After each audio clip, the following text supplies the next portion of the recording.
So does the recent nuclear deal and the partial lifting, at the beginning of it anyway, of sanctions mean that Iran may now begin to join NATO in the fight against ISIS? The British Embassy just this last week has opened in Tehran for the first time. After my trip to Tehran this week, we look at President Rouhani's rehabilitation by the West, and also joining me in the studio is Iranian-born Bristol member of the UK Iranian Society, Mehrnaz Shahabi. Plus, You Stink in Lebanon, the peaceful rubbish collection protest that's been transforming itself into a militant, secular, violent protest.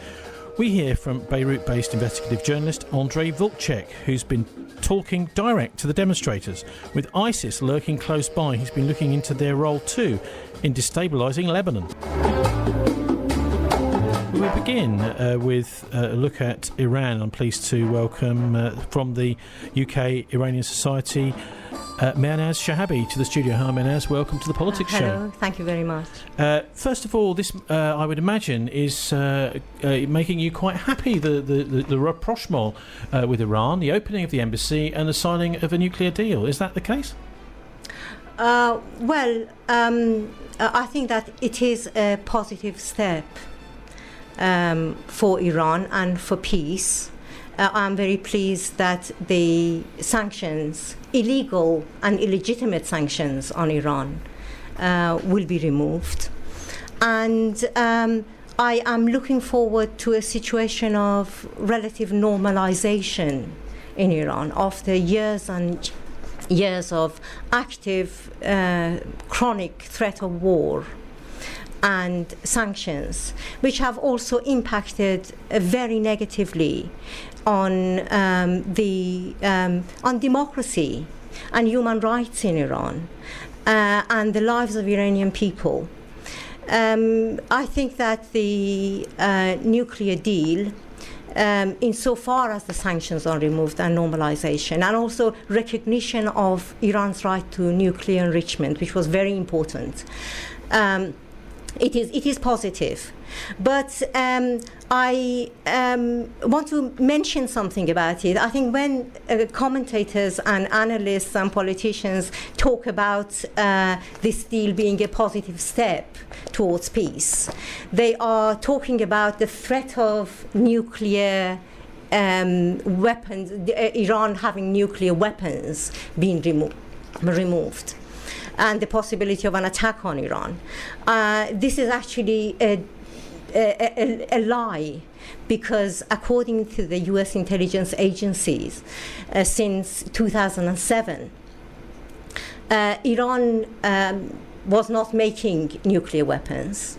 And it also stated, since 2007 and years subsequent to that, that Iran never had hasn't got any intention of embarking on making nuclear weapons.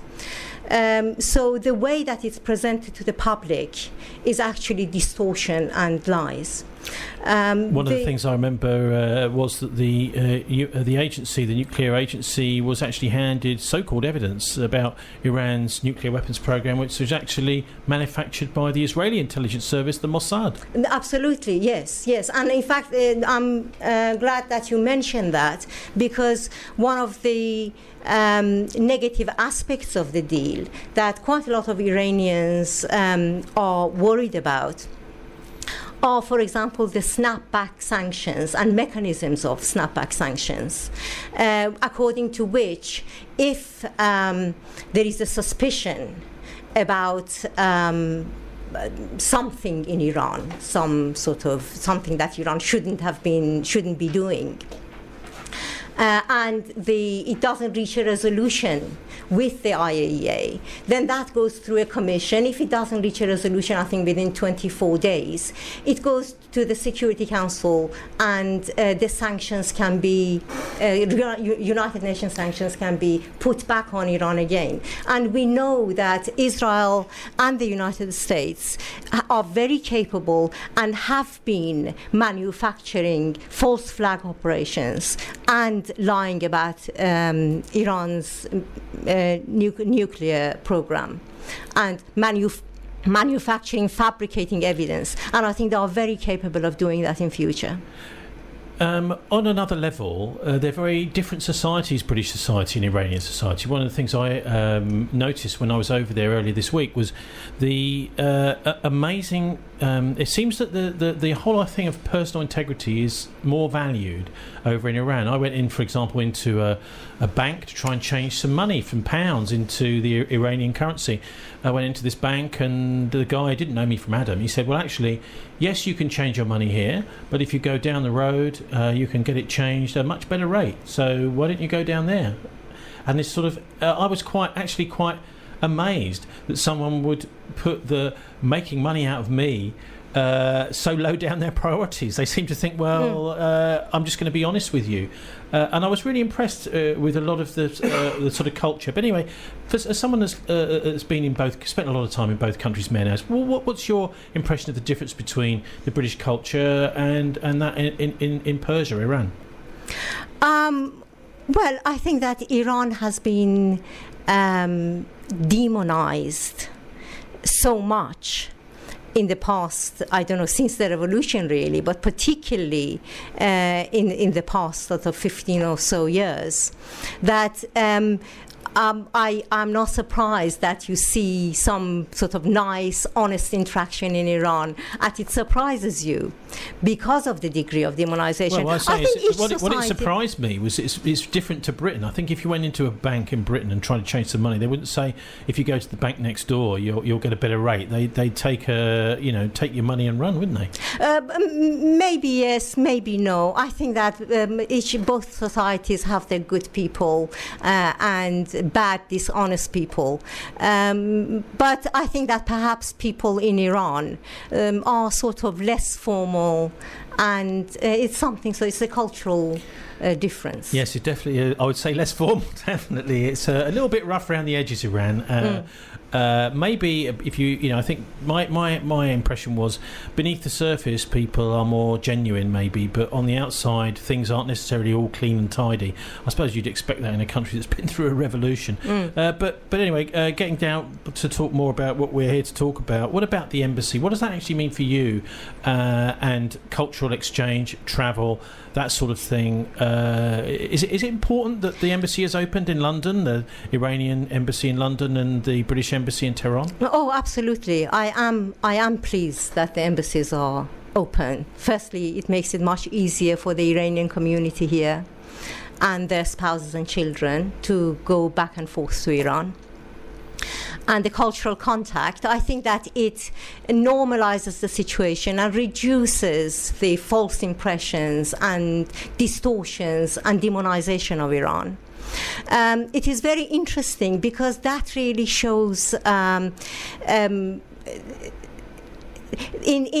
2010, I think it was, Craig Murray, the ex-ambassador to Uzbekistan. Well, he's a great blogger, isn't he? Yeah. That's right, yes.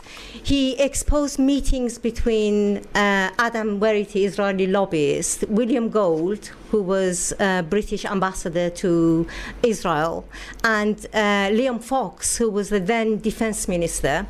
They had meetings with Israeli Mossad. Well, he's our local MP, isn't he? North Somerset. Yes, that's right. And the focus on that was to create the to assist to make sure that Britain could assist making an environment for war with Iran. And it is very interesting that soon after that, the embassy closed. Of course, the closure of the embassy was an overreaction, because it came immediately after Britain had announced draconian sanctions on Iran's central bank, with the idea of hurting the Iranian population. So that was a reaction, and although Iran apologized, the embassies were closed.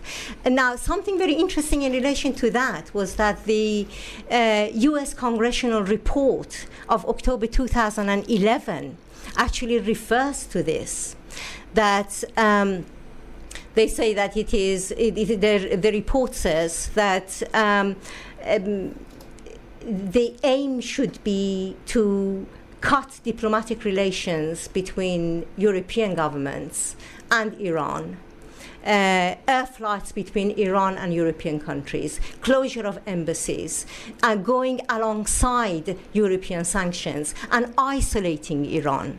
So the opening of the embassy now, it's very important in that regard, because it was as part of that dynamics of isolation of Iran and agenda for war. Old Labour Oxford economist Martin Summers, this is a very old culture, isn't it? Even the Romans didn't manage to conquer Persia. I know that Napoleon was trying to use Persian horsemen as part of his campaign. It really goes back a long way, but it's amazing really that Iran and Persia has managed to maintain their identity over so many centuries. Well, they've always been a geopolitically very central place. They're very important today, as they've always been. A key piece on the jigsaw, on the international go board, if you like. I mean, if we're looking at, or risk, is it? I think this what I mentioned earlier, which was the Israelis falsifying information about.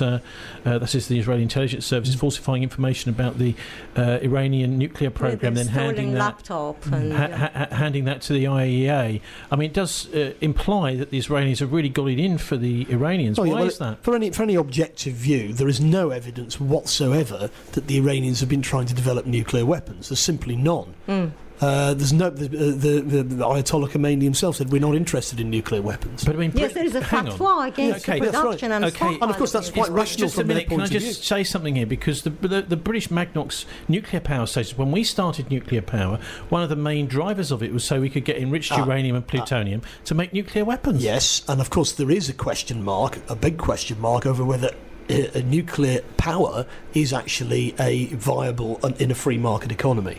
So that you say, well, if you're going to have nuclear power, but you're going to develop nuclear weapons. But I think there are things about prestige of having nuclear power, which is to do with, if you're allowed to have nuclear power, why aren't we allowed to have it? And also, of course, it makes sense for the Iranians to diversify out of oil. It sounds silly because they're sitting on an oil field, but on the other hand, you don't want to spend your whole life being a supplier of basic commodities to the rest of the world. You want to be able to have a diversified economy. Now, under the Non-Proliferation Treaty, the Iranians are absolutely entitled to develop non-military nuclear power. There's no doubt about it. Now, Mehrnaz, I was pretty shocked actually when I went over there to be shown evidence. I mean, I've yet to have actually a copy of the PDF, but some evidence that this charity's got that 17,000 people in Iran have been victims of terrorist attacks since the revolution.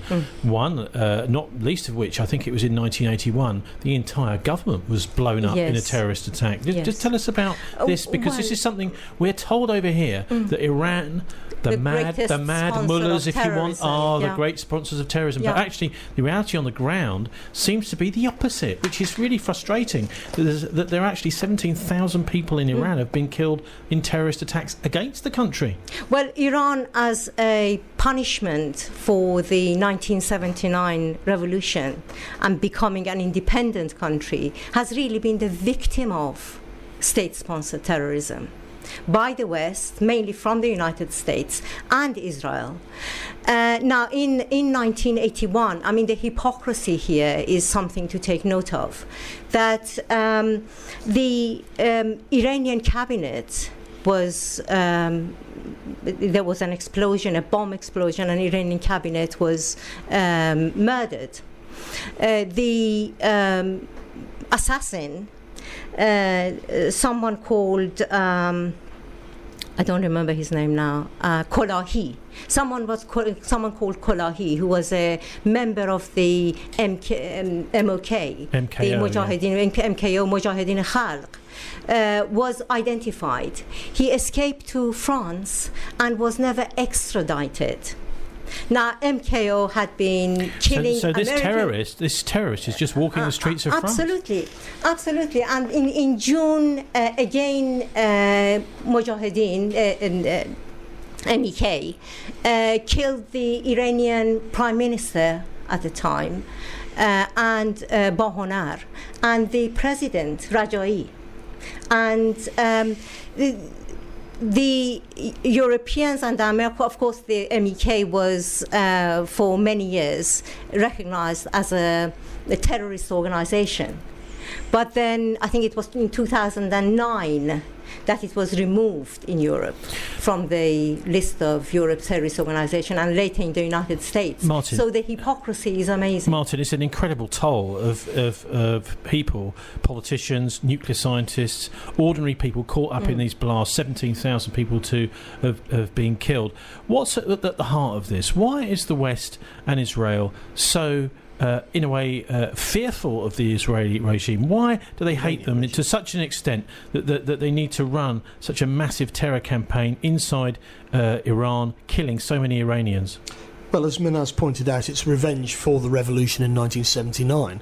Before 1979, the Shah was the gendarme of the Middle East for the Western powers. And the island of stability, it was called. Yeah. Yes. So they at that stage, I mean, and of course, the Mossadegh regime, which was a moderate nationalist regime, which came to power through democratic elections in the 1950s, and they wanted to nationalise the British oil interests. That's right. And the British got the Americans involved in overthrowing that government and imposing the Shah of Iran, who was eventually overthrown by the locals in 1979. And you don't have to completely agree with the direction the revolution took after that to see that was going to happen in the end, and it did happen in the end. And of course, Britain and the United States were responsible for ending democracy in Iran in the 1950s, and that is just a fact which every Iranian child will know from their mother's knee. And they've been demonised since then for all kinds of reasons, because basically they won't do what the West wants. They won't. They've tried to develop their own way of doing things, which many other countries would like to do but can't. And for example, they've resisted the sanctions for all these years, which has caused great hardship to the people in Iran. And of course, the West uses sanctions against democratic countries like Russia, like Iran, to make the ordinary people scream, so that they then eventually, hopefully, will overthrow their regimes. And of course, the sanctions aren't directed at the regime, they're directed at the people, and they hope that the misery of the people will lead to them turning against the current rulers. And that hasn't worked in Iran, and it's not working in Russia. It wouldn't work in Britain. If people tried to do it to the British, they would respond in exactly the same way, and they'd say, we're not, precisely because you are putting sanctions on us to try and change our government, that's precisely why we're not going to change it.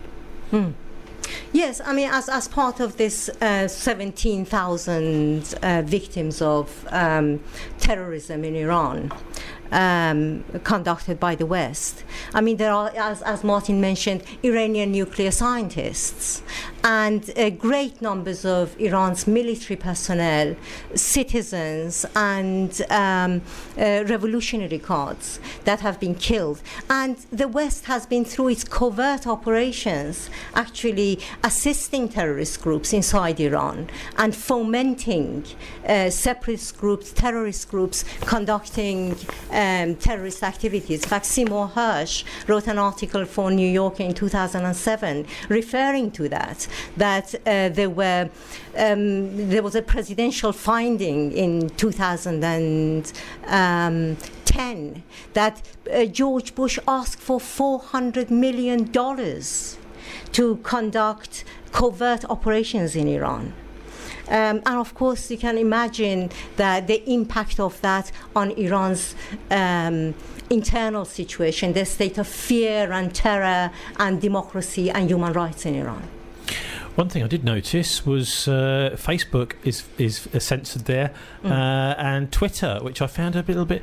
I must admit, I think this is totally counterproductive. I found most of the young people I spoke to had downloaded onto their smartphones an American app, probably an NSA app, which enables them to get around this anyway. Yes. So what they're doing, it does seem to me, I'm really interested to hear your view on this, Mehrnaz, is there are some of the policies of the government, particularly to do with trying to control behaviour in things like Facebook, are actually building up a problem for the future, because a lot of young people see the government as too authoritarian. In a few years, well, they're young people now, but in a few years' time, this anti-government, internal government sentiment, pro-Facebook, pro-Hollywood, if you want, sentiment, may come back to haunt them. I wonder what you think. I mean, in an ideal situation, of course, one would want the Twitter and Facebook and all these websites to be freed, but you can't look at this in isolation.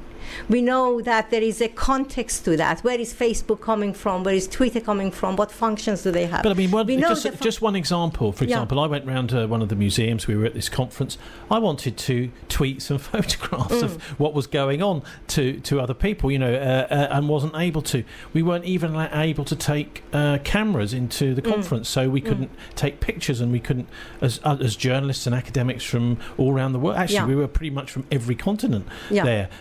We couldn't do that, and it's quite a restriction, it seems to me, that might be a problem in the future. So, what's the reasoning behind it, do you think? Well, I mean, as you say, you notice that people download things and they can access Twitter and Facebook and all those other things. And in fact, they do. Many Iranians are on Facebook and on Twitter.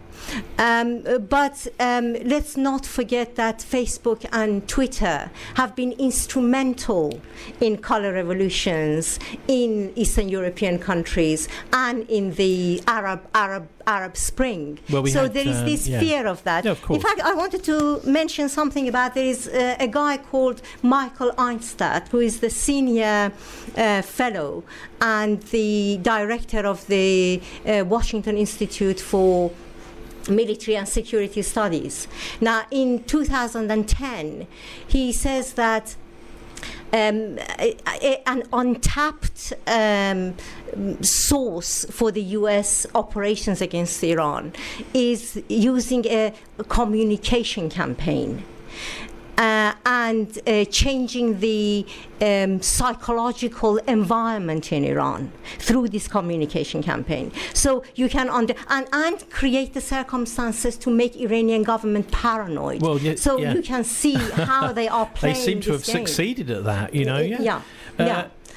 Anyway, one of the main things going on in that part of the world, of course, and everyone is talking about, is the amazing growth over the last year of this Islamic State, Daesh, they call it a lot over there. We tend to call it ISIL or ISIS over here. And when I was over at the conference, I spoke to a Russian journalist. He's actually based in Beirut, and his name's Andrei Vlchek. And this protest in Lebanon, where he lives, is called You Stink. And so I asked him about, this is basically over rubbish, but there's been mass protests there, which he says he thinks have been infiltrated. And also ISIS regionally is really destabilising Lebanon. So I asked him about what his thoughts were on all that, and also what would happen if Lebanon falls, because the government is getting, it seems, increasingly fragile. I'm Andrei Vlchek, and I'm a novelist, philosopher, investigative journalist and filmmaker. I'm based in Japan and in the Middle East. And 2 days ago, actually, I spent 1 full week covering events in Lebanon since the very beginning of the uprising. The movement is called You Stink. You Stink because of the garbage collection that collapsed in Beirut. It collapsed mainly because there was a protracted crisis with the garbage dumping. It was 18 years old, actually, a saga when the government ran out of garbage dumps, and it convinced 2 small villages that the garbage should be dumped in their area. And from the short-term solution, it became a drama when people were getting sick, they began dying from cancer, nothing was done. One thing you have to understand is Lebanon is one of the most capitalist countries on earth. There is nothing social. There is no social garbage collection or recycling. Everything is privatized. There is no public transportation. Only 35% of children go to the elementary schools that are government owned. The rest goes to the private schools. So are you saying that they literally ran out of landfill? There was nowhere to put the rubbish that was being collected? Well, it was actually even worse. What happened is that people began dying from cancer and other illnesses, respiratory problems, and they blocked the site. And they said, halas, enough, we are not going to allow this anymore. And garbage began piling up on the streets of Beirut. The city administration was using rat poison, the white powder. We were all carrying it on our tires, so people were getting even sicker. Add pollution to this, blackouts, water shortages all over Lebanon, and you have a scenario. So people went to the street, they began protesting, and they were demanding actually fundamental changes in the way how the country is being governed. At the very beginning, You Stink movement was very well organized, and it was very legitimate because people really didn't want to have sectarian country anymore. The slogans were very lofty and very impressive. It was, we don't want to be Christians, we don't want to be Muslims, we want to be Lebanese. So this slogan from the You Stink movement just came out of the blue from this movement that was about rubbish and garbage, suddenly into something to do with sectarianism. Well, in Lebanon, it's always much more complicated because people do realize that the country sucks. There are no social services. There is no government. There is no actually president for more than a year. The parliament had to meet 20 times, and they couldn't agree on the president because of the sectarianism. So protesters put together garbage crisis, utility problems, education, health, with dysfunctional government, and they connected it to the sectarianism. So that was the beginning. It was first day, fantastic. Second day, you began to see people appearing on the street stripped from waist up, throwing metal bars at the police and at the army. And police and the army overreacted. They began using rubber bullets. They were shooting water cannons. That didn't go very well with the families from Beirut who came there actually with the little babies. And the original protesters, they thought they are going to have a dialogue, and they were met by rubber bullets. People were injured to the extent that a report on the second day was that 400 people were injured, which was probably exaggerated, but still, at least more than 100 people were taken away by ambulances or treated at the site. They are a peaceful group of people. They want to get million. I was told we want to get 1 million people, so the government resigns and we can have new elections. But they were totally opposed to the violence. Now, talking to the protesters, everybody was pointing fingers at each other. There is no doubt, and there was no doubt from the second day, that there was infiltration. Now, the question is who was infiltrating whom? The Prime Minister is closely associated to Hezbollah. Of course, those who are against Hezbollah were accusing him of sending people. His group of people, protesters who were supportive of the government, were accusing others. So it was very difficult to be sure what's going on. But what I encountered was that before these demonstrations, I was told by my very good friend that she met a Lebanese young man. She talked to him very seriously. He was unemployed, and he said, look, I'm getting funding from European Union NGO, which is actually paying me for destabilizing Lebanon. And we were all laughing because it was 3 days before the protests. But then it was not funny anymore. And he sent to her an SMS on the second day. He said, they are shooting at me. Meaning what? He's there, right? He's at the protest site. Now, I talked to 2 diplomats in Beirut, and of course they didn't want to be named, but they said that they encountered, and their staff encountered, a very bizarre British man who didn't speak Arabic, but he was there fighting alongside the protesters.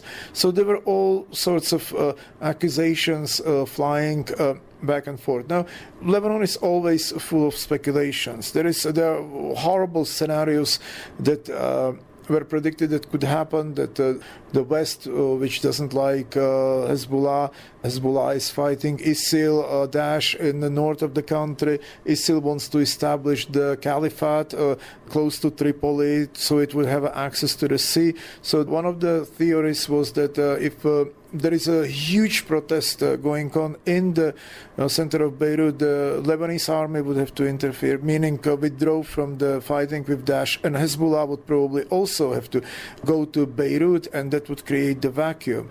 That means that Daesh could take over the north, and then speculations were going on and on that Israel would get involved and all this. But Israel, of course, is threatening to invade Lebanon periodically. So you never know exactly what is going on, but the threats and and dangers are definitely there. Okay, political instability, lack of proper president, government, to what extent is that naturally occurring inside Lebanon for kind of backbiting, infighting, or do you think that's being influenced from outside?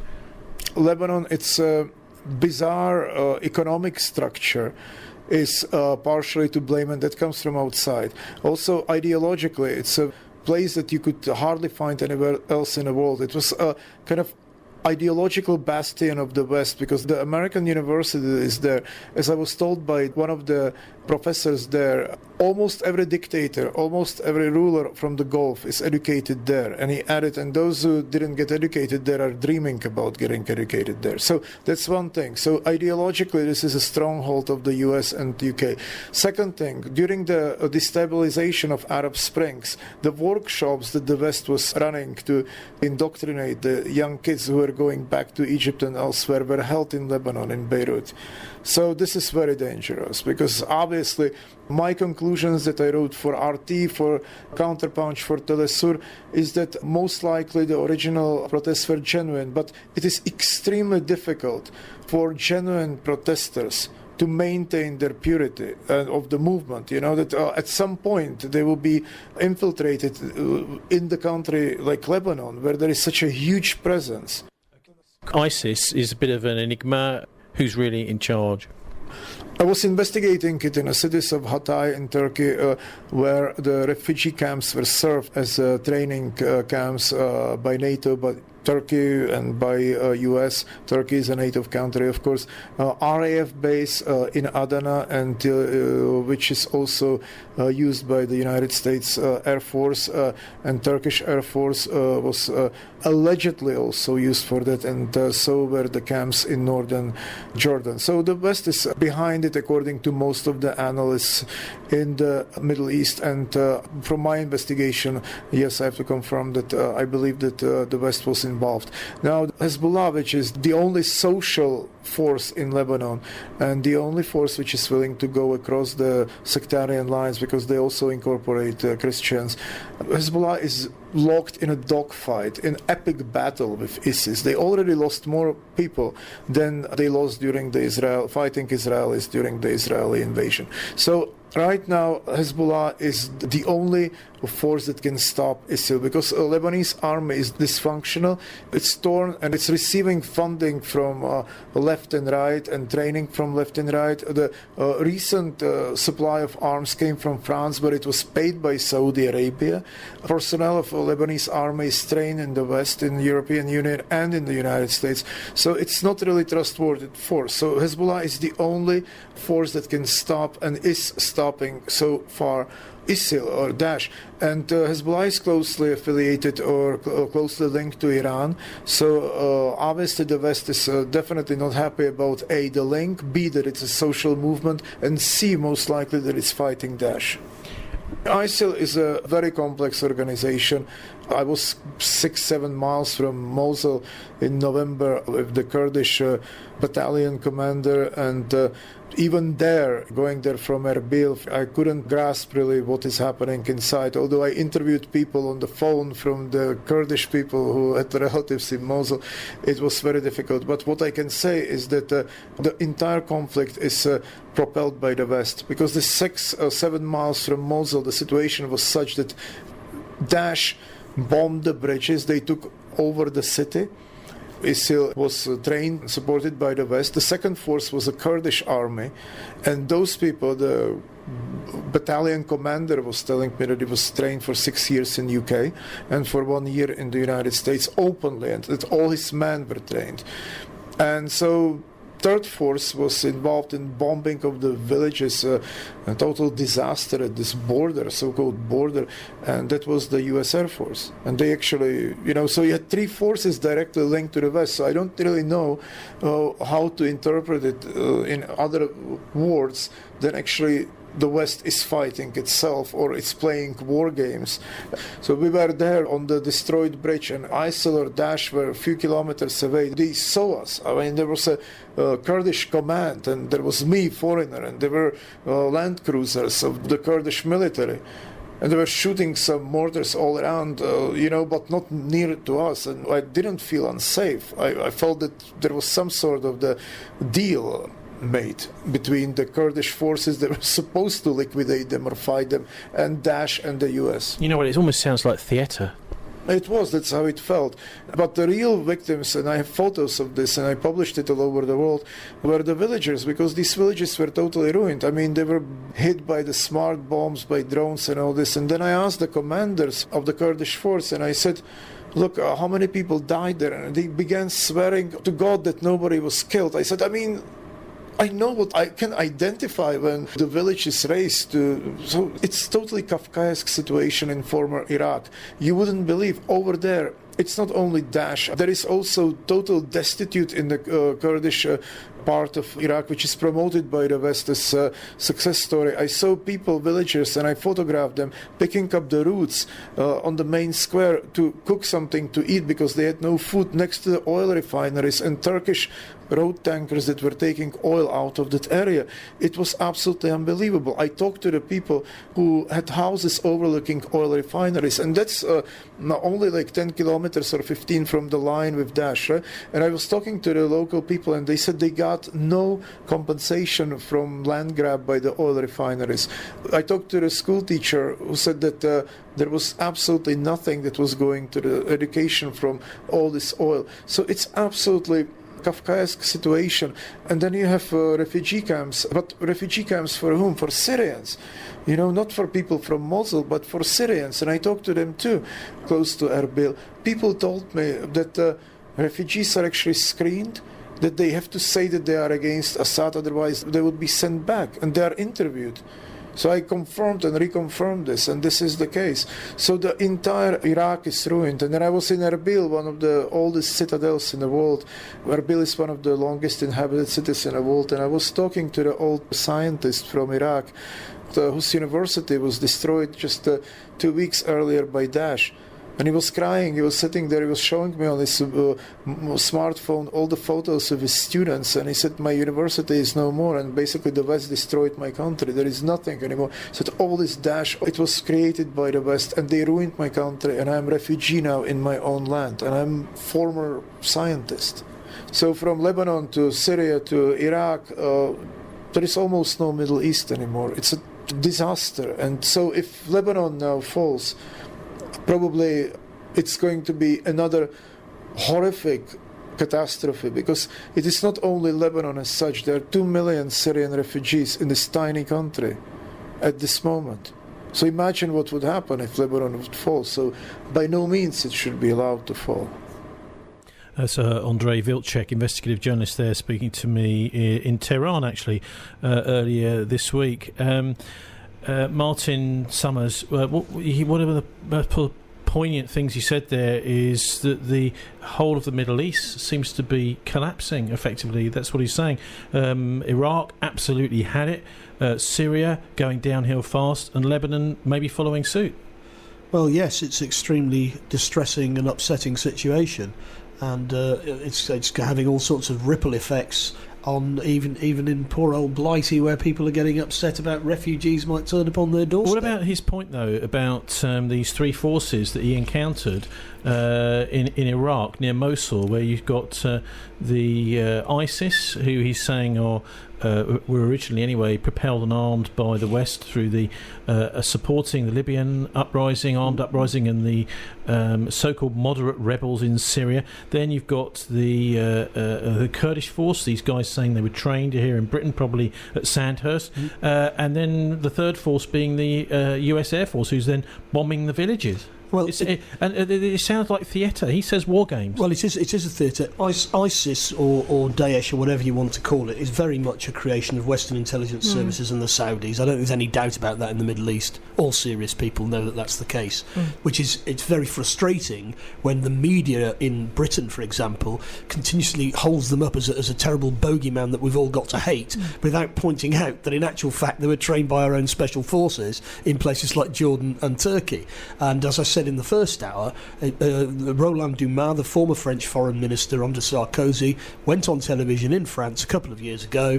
He said, when I was a foreign minister, I was approached by British officials before the Arab Spring who said to me, we are going to run an armed uprising in Syria. Do you want to participate? So for all British people listening, the mess in Syria was deliberately created by our government, not even the Americans. The Americans led from behind and left the British to organise the actual detail, and that is just a fact.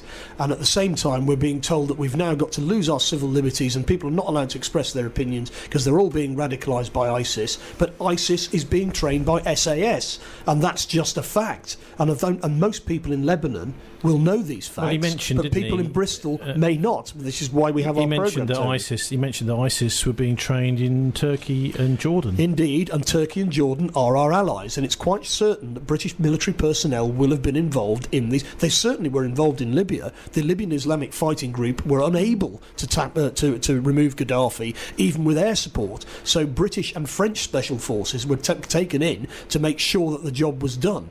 And in fact, the links between the Libyan Islamic Fighting Group, Daesh, and Al-Qaeda go back a very long way. In the 1980s, the Mujahideen in Afghanistan were trained to take down aeroplanes in Scotland by the British SAS. And this is all, the history is now coming back to bite us in the bum, as it were. And it's not just that it's the consequences of the history, the facts of the history can't be denied, and even recent history. Yes, in fact, what you're saying is confirmed by the document which was released in May under the pressure from the law firm Judicial Watch. The Pentagon document Defense Intelligence Analysis of August 2012, in which it actually explicitly says that the interested parties, which was the West and Saudi Arabia and Kuwait Gulf countries and Turkey, were wanting to get rid of Bashar Assad, and from the start, the extremist groups, Al-Nusra, Al-Qaeda, Salafis, and Muslim Brotherhood, were actually the main constituency of the Syrian opposition. And the report says that that was known almost right from the start, or at least as early as 2012. And the idea was that it was predicted that the Salafist principality would come out of these forces, and it will bring down Bashar Assad and weaken Iran. And also Al-Qaeda will emerge from Iraq, and an Islamic State would be formed, which will be a threat to Bashar Assad and weaken Iran. And of course, although they could predict what is going to happen in terms of mayhem in the region and the bloodshed in Iraq and in Syria, the West actually did not stop that policy. And Michael Flynn, who was the former head of the Defense Intelligence in the United States, actually confirms that in his interview with Mehdi Hassan, that this was a willful decision of the United States to allow ISIS to form, to carry out these imperial agenda. Amazing, really. But if we go back a couple of years, Martin, we had this Ghouta chemical weapons attack in the summer, didn't we, in Damascus? So what about all that? I mean, because that was it seems was an attempt to initiate an attack on Syria by the West. Well, it did, and Ed Miliband, bless his cotton socks, dug his heels in Parliament and refused to get the Labour Party to vote for war on Syria on the back of this atrocity. And of course, Seymour Hersh, the Pulitzer Prize-winning journalist, he wrote the very important article, the redirection, Yes. about how, and of course, embedded in that article was a detailed analysis of what happened at Ghouta. What he suggested was that it was actually Libyan sarin, which had been looted by Libyan Islamic Fighting Group from Gaddafi's stockpiles. It was taken into Syria via Turkey. It was used by al-Nusra Front to kill local civilians, and then it was going to be blamed on Assad, and then we were all going to go to war with Syria to get rid of Assad. And in actual fact, the evidence points to exactly the opposite. It was the rebels who used the sarin, and they got the sarin from the Western security forces, and I'm quite sure that MI6 knew all about it. Okay, let's go back a couple of years now to US Marine veteran Ken O'Keefe to see what he had to say about all this on the Iranian channel Press TV. The United States has never been interested in anything other than war.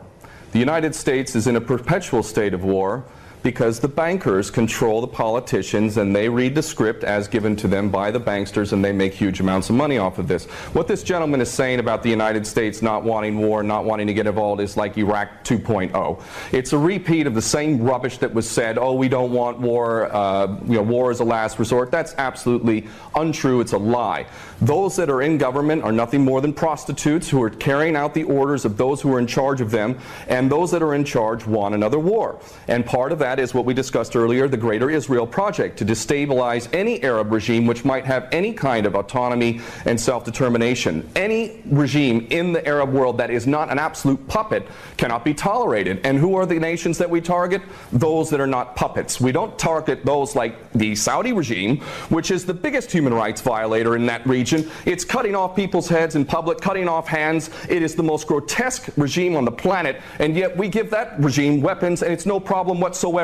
The duplicity and hypocrisy of the United States and the West can't even be measured. It is so enormous. And these mouthpieces, such as this gentleman in Washington, is only doing a disservice to himself and his country. And the fact is that American sons and daughters will get involved in this yet again, and these chicken hawks who are pretending to care about the Syrian people are going to be sacrificing not their own sons and daughters. I would like this man to send his sons and daughters and his grandchildren off to Syria when this turns into a greater conflict, because this is what we're flirting with, is a world war, a third world war. This is not a joke. We are flirting with a third world war on the basis that apparently we care so much about the Syrian people, just like we care so much about the Iraqi people and the Afghani people. The only people that buy this sort of stuff are either bought off prostitutes or the dumbest of the dumb. And we're also led to believe that Assad is the dumbest idiot dictator on the planet now, isn't he? Because he invited UN inspectors to come in, and he brought them in. On the very day that they come in, he decides to attack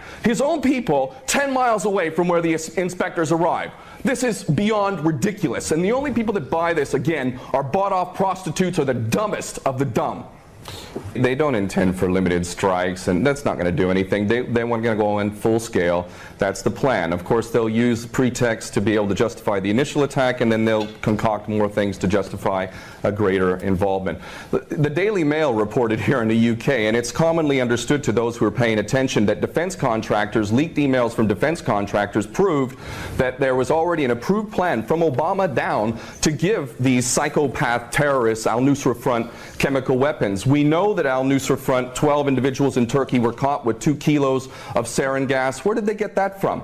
And this is, clearly a false flag. We understand this to be true, and it's the only way that they could justify an attack at all. And I have to say, I'm happy that the gentleman in Washington mentioned Dempsey, General Dempsey of the Joint Chiefs, because I'll tell you what, more than anything else, it is the true American patriots, those who are sick and tired of having given up their life to basically serve the American dream, the American nation, the Constitution that they swore to uphold. It's those military men and women. It's you now. It's coming to you now. Are you a patriot or are you not? Are you going to let your nation descend even further into the chaos and corruption that has been so sick and so twisted that it's destroying American lives as well as the rest of the world, to the tune of 22 American servicemen a day who are committing suicide? Are you going to sacrifice more of your American sons and daughters for Israeli wars, for Zionist wars, orders. Are you going to continue to do that? Because you are not a patriot. You are, in fact, aiding and abetting the terrorists you supposedly think you're fighting against. And those Americans who are waking up to this, I hope to God, in the military in particular, that you refuse your orders. And this is why the people of America who are refusing to buy this nonsense, the overwhelming majority do not support any kind of attack on Syria. And in those in the military, I know that the powers that be are very, very frightened that high-ups within the military will refuse the orders. And I hope this is exactly what happens if an attack on Syria occurs. It was a former US Marine, Ken O'Keefe, there speaking on the Iranian channel Press TV. Now, Martin Summers, old Labour Oxford economist, why don't we hear Ken O'Keefe ever on Newsnight? Because he puts a pretty strong case there. He's saying, hang on a minute, guys, this is World War III we're facing here potentially. Well, because the one of the mechanisms of psychological warfare is to control the narrative. It's all about control of the narrative. So, for example, we haven't heard, as I mentioned earlier, the 1 million people that have fled from the East Ukraine to Russia. Have we heard anything about them and the problems they've got and when they're trying to settle down in Russia, with the Russian government having to find new houses for them and all the rest of it? No, we haven't. Or millions of refugees, Iraqi and Afghans in Iran. Or anything that's been going on in Yemen, where they couldn't be clearer. The Saudi military and the UAE have invaded Yemen. They've sent tanks over the border into a foreign country which they don't control, completely against all of the UN Charter, completely against everything. But you won't see anything on Newsnight about this. Nobody's Kirsty Walk isn't reporting, although we're still being bombarded with stuff about Syria. They haven't given up on the idea of getting us to fight about Syria. They may even try and turn this refugee crisis into, we've got the only way to stop the refugee crisis is if we go into Syria and get rid of Assad. Yeah. That's what they're going to try and play. It's controlling the narrative. You can't start a world war just based on controlling the BBC. No, but controlling the BBC and controlling the narrative is very much part of what goes on. So, for example, the aggression by the right wing in Ukraine is I was on Russian TV earlier this week. The right wing in Ukraine attacked the Parliament building and killed a police officer with a grenade. You won't have heard anything about that on the BBC. Even though, in actual fact, it definitely took place, and it's the sort of thing that we ought to hear about. But we didn't hear about it because it's not important. It's not important that there is a news management going on continuously. But of course, in this modern era that we live in, the Iranian government can't control what people listen to and read, and nor can the British government ultimately, and nor can anybody. The truth will out in the end. Mehrnaz, what about you can pick up on anything that Ken O'Keefe had to say there, but what about, I'm asking particularly about this whole idea of the Greater Israel Project, because what he's suggesting there is what Martin's called, I think it's a Yinon plan, Martin, that you talked about. That's right. Which is to destabilise countries so that Israel can expand. Yinon plan, who was a journalist and worked with Israeli Foreign Ministry in 1982, proposed this Yinon plan, according to which he argued that Israel's survival will only be guaranteed if it's the sole supreme hegemon in the region. And as part of which the Arab countries and Iran, they needed to be broken up and balkanized into small, weak statelets that would be controlled, sort of satellites of Israel, and it also morally legitimized Israel as a because the division would be along sectarian and ethnic lines. So it would sort of morally legitimize Israel, and it would render them weak. So it is really about breaking up the region and render it weak, and Israel expansionism. I'll ask you both finally, very, very quickly, please. What do you think is the best solution? Martin, you first. Stop making war. Okay, pretty simple. Mehrnaz? Well, I think that the best solution, what comes to my mind now, is that in the light of Iran having signed this deal, which has been over a manufactured crisis of Iran nuclear weapons program, Israel should be demanded to join the NPT and open its nuclear facilities to inspection and disarm. It's nuclear secrets. Time to sign off now for the Murdoch News at 7 o'clock. Our sister show Dialect is on here Tuesdays at noon, where this week we hear about George Bush's role in the 9/11 attacks, and a Monday Arts Project for September at the Cabelli Centre in Easton. Thanks to our guest you just heard there, Mehrnaz Shahabi. Also, I'm Tony Gosling, wishing you a relaxing and enjoyable weekend. You can find our stuff at thisweek.org.uk. Don't let the banksters get you down. This is Bristol's BCFM on 93.2, online and on your mobile. BCFM is an award-winning community radio station for Bristol, bringing you national news on the hour. Live from the Sky News Centre.